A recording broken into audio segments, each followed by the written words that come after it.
Arrête d'attendre que ChatGPT devine ton SEO. Je te montre comment le connecter aux vraies data, aux vraies données. Tu veux un vrai plan d'action SEO pour exploser ta visibilité en 2026? Tu dois d'abord créer un agent GPT avec de la data de qualité. Dans cette vidéo, je te montre comment faire ton propre agent SEO et créer un vrai monstre stratégique pour ta visibilité en ligne. Allez, c'est parti. Mais avant tout, un grand merci par rapport à tous vos messages de remerciement par rapport à AI SEO Genius. Plus de 90 intelligences artificielles pour le SEO, pour les réseaux sociaux et pour chatter avec ton prospect directement avec ton site. Tu as notamment dedans AI Humanizer qui te permet d'humaniser complètement tes contenus et cela en quelques clics pour qu'ils soient détectés comme écrits par un humain. Oublie pas aussi que l'accès est offert sur mon school, un groupe privé qui te permet d'avoir des méthodes de débutants pour ta visibilité en ligne en 2026. Le lien est en commentaire et en première description. Plutôt en description et en premier commentaire, c'est mieux dans ce sens-là. Allez, on va voir comment créer son GPT avec les données de Data for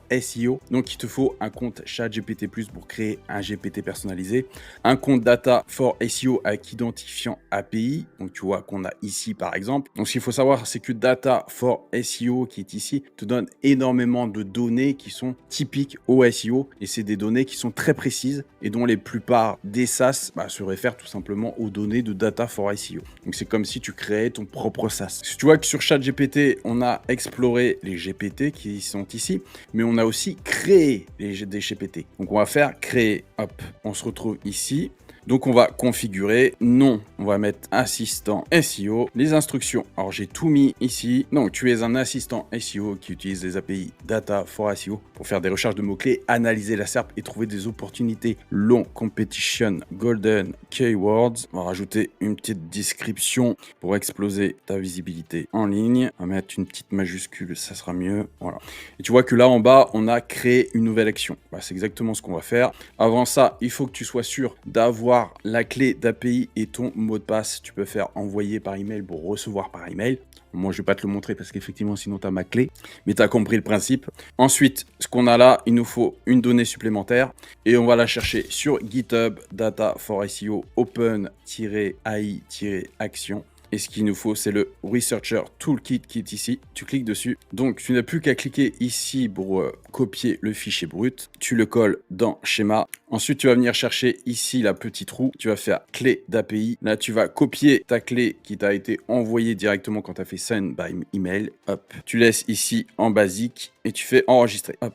Ensuite, on fait créer. Et maintenant, on va tester notre assistant SEO. Allez, on va lui demander de trouver 10 mots-clés low competition. 10 mots-clés low competition sur le thème OMAD en France. Donne le volume et la difficulté. Là, on me dit de confirmer l'appel à l'API. Donc, ça marche bien. Hop. Donc, j'ai bien le volume mensuel à chaque fois, le keyword difficulty et la concurrence. Donc là, il nous demande s'il doit faire une liste de 10 mots-clés de longue traîne. Je lui mets oui. Donc pareil, il nous demande s'il a accès, s'il doit accéder à l'API ou non. Je lui mets oui. Voilà, donc il me donne le volume estimé, le keyword difficulty et le niveau de concurrence. Allez, on va tester avec le prompt numéro 1, trouver les meilleures opportunités faciles. Donc tu l'as là, tu es un assistant SEO avec accès à temps réel, le sujet, pays, langue, donc tout ça on va le remplir.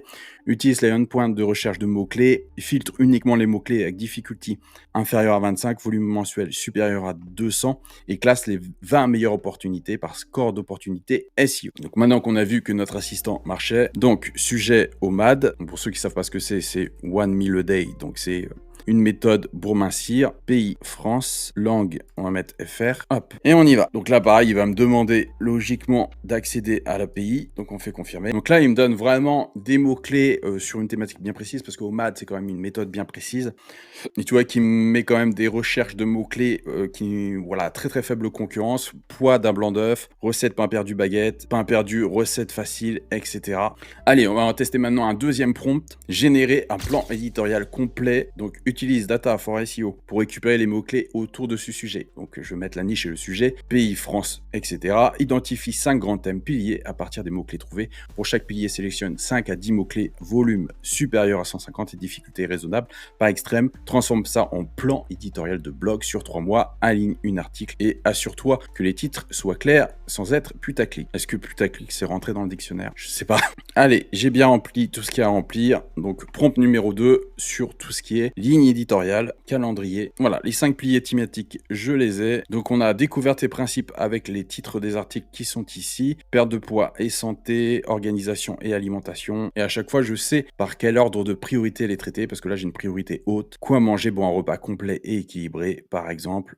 Où j'ai testé l'OMAD pendant 30 jours, mes résultats et mes erreurs. Donc là, pareil, haute, ça c'est parfait. Vraiment, contenu d'ultra qualité. Je sais exactement quoi faire, quoi écrire pour performer. Donc là, prompt numéro 2 complètement validé. Maintenant, on va tester un troisième prompt. Ça va être les mots-clés questionnels et contenu problème, solution. Alors, avec Data for SEO, cherche spécifiquement des mots-clés sous forme de questions. Autour de la niche, sort 30 mots-clés questionnels avec volume supérieur à 100 en indiquant de la difficulté et l'intention. Regroupe-les en 5 groupes basés sur le même thème principal de l'utilisateur. Pour chaque groupe, propose un article guide ultime, 2 idées de vidéos YouTube, un lead magnet. Présente le tout sous un tableau. Allez, le troisième prompt. Donc là, on me demande toujours de confirmer pour l'accès à l'API. Alors là, il fait une deuxième recherche. Et voilà, j'ai mes 30 questions SEO autour de OMAD. Donc, comment fonctionne, pourquoi choisir, pourquoi commencer, avec un volume et un keyword difficulty à chaque fois. Et il me l'a regroupé par problèmes principaux. J'aime particulièrement les idées de vidéos YouTube. C'est pas mal, c'est exactement ce qu'on pourrait trouver sur YouTube. L'OMAD en 5 minutes, ce que j'aurais aimé savoir avant de commencer l'OMAD, mes 30 jours OMAD, résultats réels, pourquoi l'OMAD ne marche pas pour toi, ce que je mange en OMAD, journée type, 5 erreurs alimentaires en OMAD, s'entraîner en jeûne, MeToo miracle. Non, c'est top, top, top, top. Donc il me propose même de mettre ce calendrier éditorial sous Google Sheet. Donc non, là j'ai un truc vraiment hyper précis avec des lettres magnettes à chaque fois, mini guide PDF, calculateur Excel, checklist PDF, mini programme, PDF, journal de bord. Non, excellent, excellent. Donc ce troisième prompt est totalement validé aussi, ultra puissant. De toute façon, je les avais déjà testés ces prompts là et je savais qu'ils étaient ultra efficaces et ultra pertinents dans ta thématique.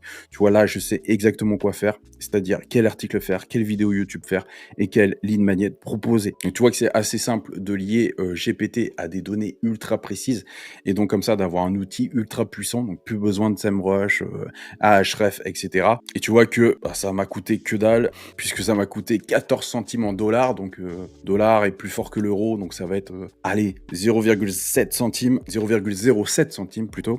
Tu vois que ça coûte strictement rien. Donc moi je te laisse, je vais pouvoir m'amuser avec tout simplement mon assistant IA SEO qui me donne vraiment des réponses très précises sur ce que je dois faire. J'ai plus besoin de réfléchir, j'ai plus qu'à suivre. Voilà, tu vois maintenant comment plugger GPT avec les meilleures données sources fiables SEO et les meilleurs prompts pour t'en servir de la meilleure des façons. Je te dis à bientôt pour une prochaine vidéo. C'était Max de Référencement IA. Bye.